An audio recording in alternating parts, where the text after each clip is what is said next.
ಭಕ್ತಳು ಭಗವಂತನ ಸನ್ನಿಧಿಗೆ ಹೋಗ್ಬೇಕಾದ್ರೆ ಯಾವ ರೀತಿಯಾಗಿ ಸಿದ್ಧತೆಯನ್ನು ಮಾಡಿಕೊತ್ತಳೋ ಅದೇ ರೀತಿಯಾಗಿ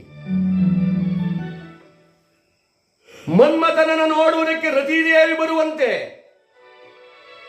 ಅಲಂಕಾರ ಭೂಷಿತಳಾಗಿ ಯಾವ ಆ ಹರೆಯದ ಹೆಣ್ಮಗಳು ಆ ಲೋಲಿಕೆ ಕೈಯಲ್ಲಿ ತಟ್ಟೆಯನ್ನು ಹಿಡ್ಕೊಂಡು ಆ ಚಿತ್ರಶಾಲೆಯ ಹಜಾರನ ಆ ಬಾಗಿಲಲ್ಲಿ ನಿಂತುಕೊಂಡು ನೋಡ್ತಾಳಂತೆ. ವಿಕ್ರಮಾದಿತ್ಯ ಮಹಾರಾಜ ಭಗವಂತನ ಮಾಯೆಯಿಂದ ಗಾಢಾಂಧಕಾರವಾದ ನಿದ್ರೆಯಲ್ಲಿ ಪರವಶನಾಗಿದ್ದಾನೆ. ಆದರೂ ಕೂಡ ಅವನ ರೂಪ ಲಾವಣ್ಯವನ್ನು ಕಂಡು ಬೆರಗಾದಳು. ಇವನೇ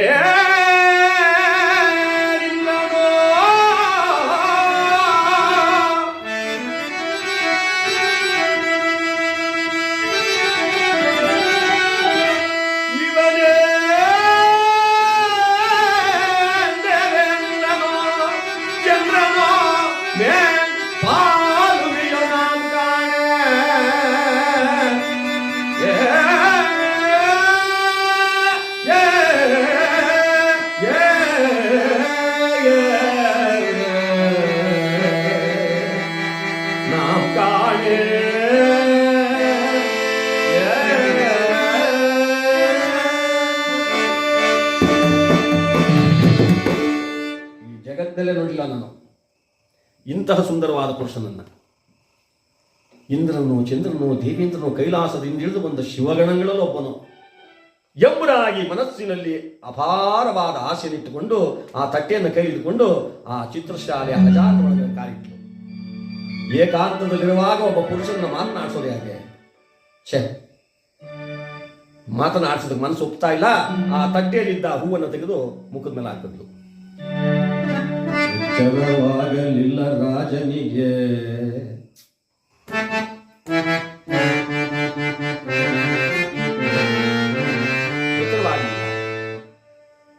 ಗಂಧವನ್ನು ತೆಗೆದು ಮೇಲೆ ಚಿಮ್ಮಿದ್ದಾಳೆ. ಎಚ್ಚರವಾಗಿಲ್ಲ. ಪನ್ನೀರ ಎರಚಿದಳು.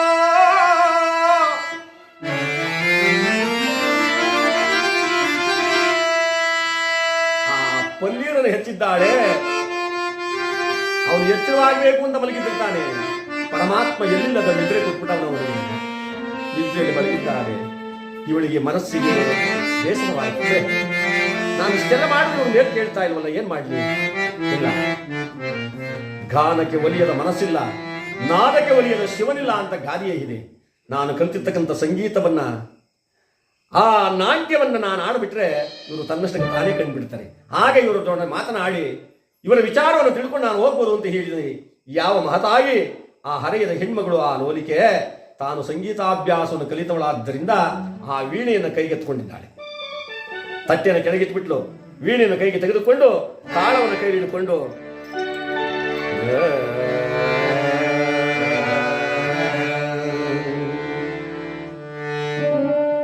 ಕಮಲ ಸುಲೋಚನ ವಿಮಲ ತಟಾಕಿನಿ ಮರಾಳಗಾಲಿನಿ ಕರಿವರಮ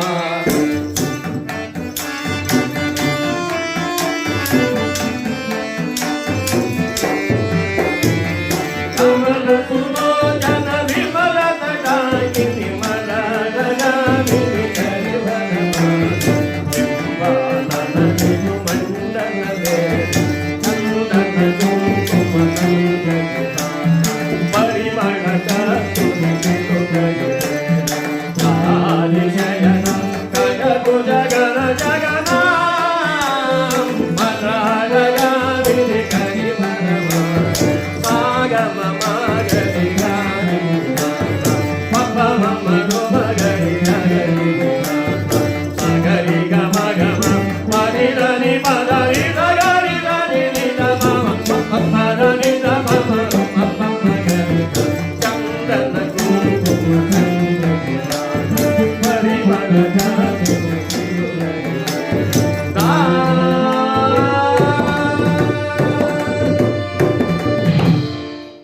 ನರ್ತಿಸಿದಳು, ಹಾಡಿದಳು, ಕುಣಿದಳು. ತಾನು ಕಲಿತಿರುವ ವಿದ್ಯೆಯನ್ನೆಲ್ಲ ಅಲ್ಲಿ ಪ್ರದರ್ಶನ ಮಾಡಿದಳು. ಬಲ್ಲವರ್ಯಾರಿವನ ಮಾಯೆಯನ್ನ?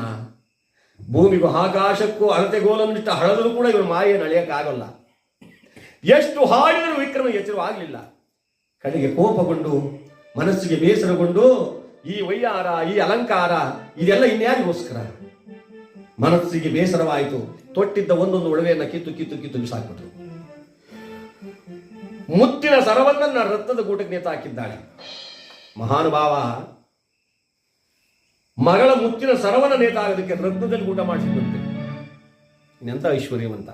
ಆ ರತ್ನದ ಗೂಟಕ್ಕೆ ಆ ಮುತ್ತಿನ ಸರವನ್ನ ನೇತ ಹಾಕಿ, ಕಾಮ ಇಚ್ಛೇನ ಲಜ್ಜಾಹೀನ, ಕಾಮನ ಹೆಚ್ಚಾದಾಗ ಹೆಣ್ಣಾಗಲಿ ಗಂಡಾಗಲಿ ಯಾವ ಭಯ ಬೇಸರ ಸಮಾಜಕ್ಕೆ ಯಾವುದಕ್ಕೂ ಹೆದರುವುದಿಲ್ಲ. ಯಾವ ಆ ಲೋಲಿಕೆ ಮಲಗಿದಳ ರಾಜನ ಬಾಗಿಲಲ್ಲಿ ಶಿವರೇ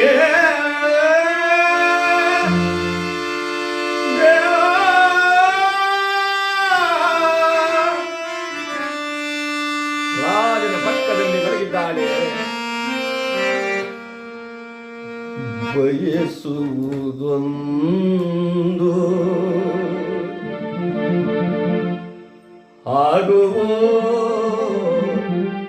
ಆಗುವುದಿನ್ನೊಂದು,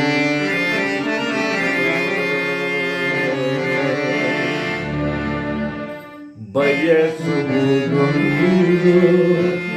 ಆಗುವುದಿನ್ನೊಂದು, ಬಯಸುವುದೊಂದು ಆಗುವುದಿನ್ನೊಂದು, ಆಚೆಯಲ್ಲ ವಿಫಲ ವಿಫಲ, ಆಚೆಯಲ್ಲ ವಿಫಲ.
ಬಲೆಯಿಂದ ತಪ್ಪಿಸಿಕೊಂಡು ಹೋಗಲು ಯಾರಿಂದಲೂ ಸಾಧ್ಯವಿಲ್ಲ.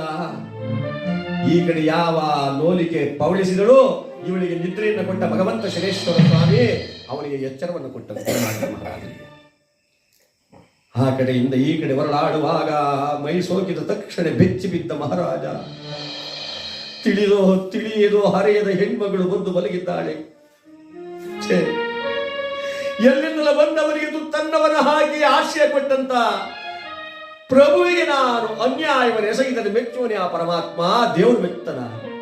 ಅನ್ನ ಹಾಕಿದವನ ಮನೆಗೆ ಕನ್ನ ಹಾಕುವ ಬುದ್ಧಿಯನ್ನು ನಾ ಮಾಡಲಾರೆ. ಶನಿರಾಜ, ಇದನ್ನು ನನ್ನ ಪರೀಕ್ಷೆಗೋಸ್ಕರ ನೀನು ಒಡ್ಡಿದ್ದೀಯಾ ಅಂತ ನನಗೆ ಅರಿವಾಯಿತು. ಈ ಕಾರ್ಯವನ್ನು ನಾನು ಮಾಡಲಾರೆ ಅಂತ ಕಣ್ಣಲ್ಲಿ ಕಣ್ಣೀರನ್ನು ಹರಿಸುತ್ತಿದ್ದರೆ ಪರಮಾತ್ಮ ಕ್ರೂರನಾದ, ಎಲ್ಲವೋ ವಿಕ್ರಮ, ನೀನವಳನ್ನು ಮುಟ್ಟಿಯಾದರೂ ಕಷ್ಟಕ್ಕೆ ಗುರಿಯಾಗ್ತಿ ಅಂತ ನಾನು ತಿಳ್ಕೊಂಡಿದ್ದೆ. ಆದರೂ ನೀನು ಈ ಕಷ್ಟದಿಂದ ಪಾರಾಗಲು ಸಾಧ್ಯವಿಲ್ಲ ನೋಡೆಂದು ಆ ಗೋಡೆಯ ಮೇಲೆ ಒಂದು ಹಂಸ ಪಕ್ಷಿ ಬಂದಿತ್ತು ಚಿತ್ರದಲ್ಲಿ. ಆ ಹಂಸ ಪಕ್ಷಿಗೆ ಜೀವ ಕೊಟ್ಟುಬಿಟ್ಟ. ಯಾವಾಗ ಜೀವ ಕೊಟ್ಟನೋ ವಿಕ್ರಮಾದಿತ್ಯ ಮಹಾರಾಜ ನೋಡುತ್ತಾ ಇದ್ದಾನೆ. ಇದೇನು ನನಗೆ ಬುದ್ಧಿಭ್ರಮಣೆಯೋ ಪಿತ್ತ ವಿಕಾರವೋ ಅಥವಾ ಕನಸೋ? ಅಲ್ಲ, ಕನಸಲ್ಲ, ಅದು ನಿಜವಾಗಿ ಬರ್ತಾ ಇದೆ. ಹರಿದ ಬರುತ್ತ ಪಕ್ಷಿ ತೇಲುತ್ತ ಬರುತ್ತ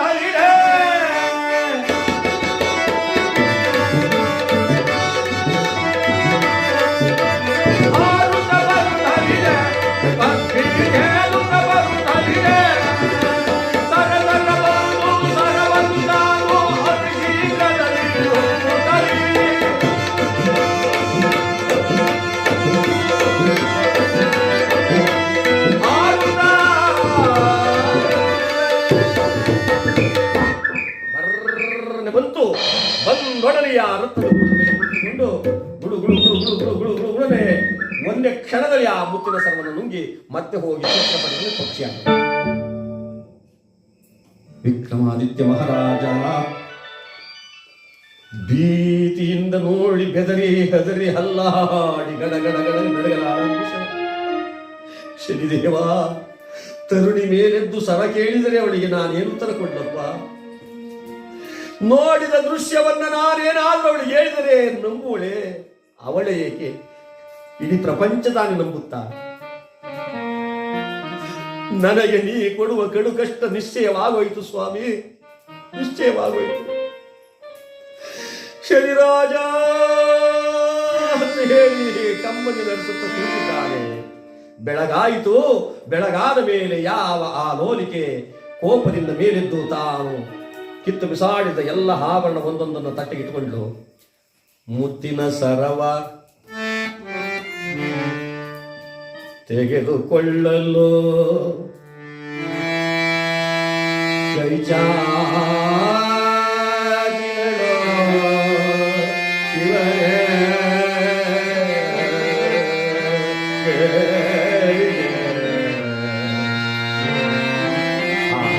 ಸರತವಳ ಕೈ ಆಗ್ತದಂತೆ, ಸರವಿಲ್ಲ. ಇಡೀ ರಾತ್ರಿಯೆಲ್ಲ ನನ್ನೊಡನೆ ಮಾತನಾಡದೆ ಮಲಗಿದ್ದವನ ಜೊತೆ ಮಾತನಾಡೋದು ಹೇಗೆ? ಸರವನ್ನು ಕೇಳೋದು ಹೇಗೆ? ಆ ಓರೆ ಮುಖವನ್ನು ಹಾಕೊಂಡು ಕೇಳ್ತಾಳಂತೆ. ಓರೆ ಮುಖದೊಳು ನಾರಿ ರಾಜ ನೋಡ್ ಮಾತಾಡಿ, ಓರೆ ಮುಖದೊಳು ನಾರಿ ರಾಜ ನೋಡ್ ಮಾತಾಡಿ, ಕೊಡಿ ನನ್ನ ಸರವನ್ನು ಕೊಡಿ ನನ್ನ ಸರಳುವೆನು ನಾನಿನ್ನೋ.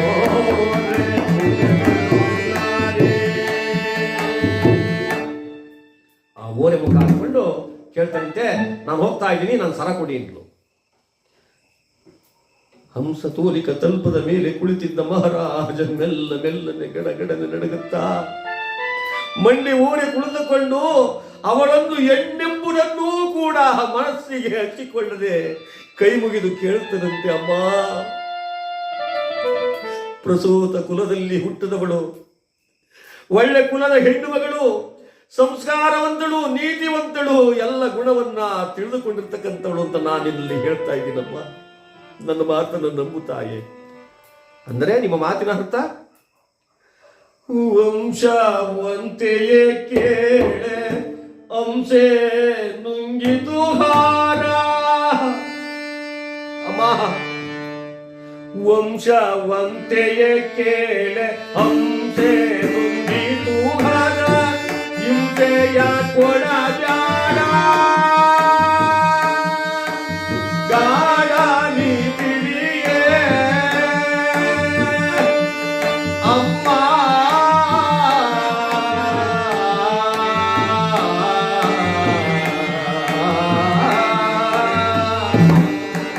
ಕಂಸಮರ್ದನ ನಾಳೆ ವಂಶೆ ನುಂಗಿದೆ ಜಾಣೆ,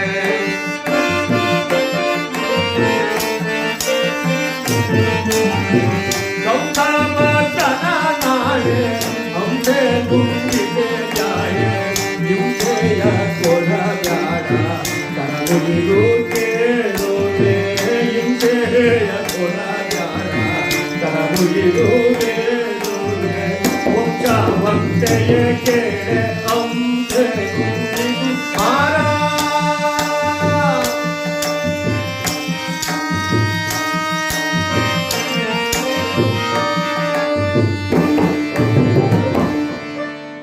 ವಂಶವಂತಳು ನೀನು, ನನ್ನ ಮಾತನ್ನು ನಂಬು ತಾಯಿ. ನಾನು ಸುಳ್ಳನ್ನು ಹೇಳುವನಲ್ಲ, ಅನ್ಯರ ವಸ್ತುವನ್ನು ಮುಟ್ಟುವನಲ್ಲ, ಅನ್ಯರ ಅಪಚಾರವನ್ನು ಎಸಬೇಕಂತ ಪಾಪಿ ನಾನಲ್ಲ ತಾಯಿ. ನಾನು ಸತ್ಯವನ್ನು ಹೇಳ್ತೀನಿ, ನನ್ನ ಮಾತನ್ನು ನಂಬು. ಏನು ನಿನ್ನ ಸತ್ಯ? ಆ ಚಿತ್ರದಲ್ಲಿ ಬರೆದಿರುವ ಹಂಸ ಪಕ್ಷಿ ಹಾರಿ ಬಂದು ನಿನ್ನ ಸರವನ್ನು ನುಂಗಿದ್ದನ್ನು ನಾನು ಕಣ್ಣಾರ ಕಂಡೆ ಎಂದ. ಓಹ್, ಒಂದು ಸಾಮಾನ್ಯವಾದ ಕಳ್ಳ ಅಲ್ಲ, ಇವನು ಅಡಗನ ಕಳ್ಳ.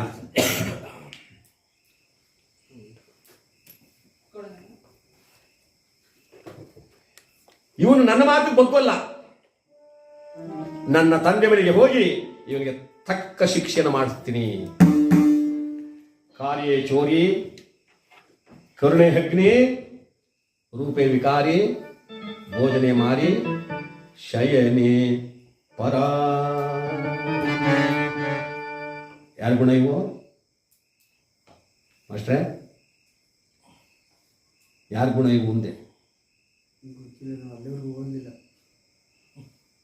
ಕಾರ್ಯೇಶು ರಾಶಿ, ಕರುಣೇಶು ಮಂತ್ರಿ, ರೂಪೇಶ್ ಲಕ್ಷ್ಮಿ, ಭೋಜ್ಯೇಶು ಮಾತಾ, ಕ್ಷಮೆಯ ದರಿದ್ರಿ, ಶಯನೇಶ್ವರಮ್ಮ. ಇದು ಪತಿವ್ರತಿಯರ ಗುಣ. ಅವಾಗ ಹೇಳಿದ ಗುಣ ಪತಿವ್ರಾತೆಯರ ಗುಣ.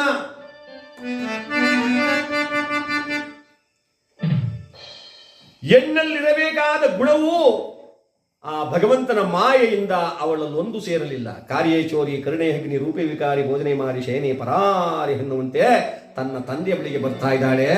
ಅಪ್ಪಾಜಿ